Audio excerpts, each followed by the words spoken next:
ጭንቀታችሁን ሀዘናችሁን ወደ ደስታ የሚቀይር ዱዓ ላስታውሳችሁ ዛሬ።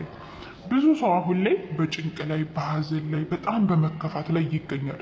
ነገር ግን የአላህ መልእክተኛ ዓለይሂ ሰላቱ ሰላም አንድ ሰው ይችን ዱዓ ካለ አላህ ሱብሓነሁ ወተዓላ ሀዘኑና ጭንቀቱን ከሱ አስወግዶ በምትኩ ደግሞ ደስታን ይቀይርለታል ብለው የተናገሩት ሐዲስ ነው እና ይችን ሐዲስ ኢንሻአላህ ሁሌም በሉ እናንተ።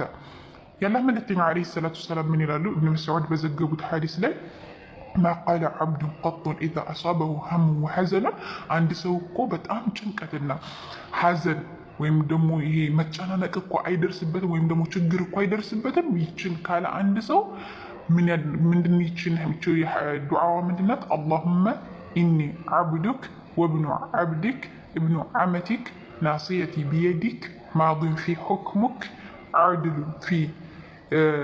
ዐድሉ ፊየ ቀዳኡክ أسألك بكل اسم هو لك سميت به نفسك أو أنزلته في كتابك أو علمته أحدا من خلقك أو استأثرت به في علم غيب عندك.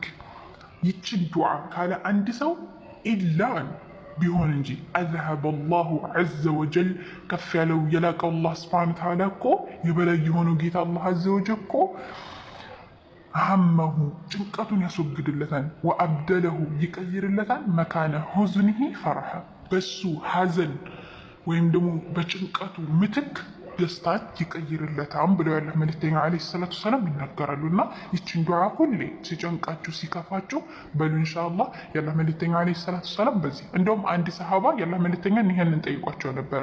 ያ ረሱላላህ ነተዓለሙሃ እንማራትን ብለው ሲጠይቋቸው ፈቃለ ያላህ መልእክተኛ በላ የንበጊ እንደውም ይሆናል ወይም ደግሞ ይገባል ሊመን ሰሚዐሃ የሰማት አንየተዓለመሃ ሊማራትና ሊተገበራት ይገባን በማለት ያላህ መልእክተኛ ዓለይሂ ሰላቱ ሰላም ይናገራሉ ማለት ነው። እና ሐዲሱ ሰሒህ ነው እና በምትችሉት አቅም ይችን ሐዲስ ይችን ዱዓ በሉ። አላህ ይሕፍዝኩም። ለሌሎችም ሸር አድርጉት። ሰላም አለይኩም ወረሕመቱላሂ ወበረካቱ።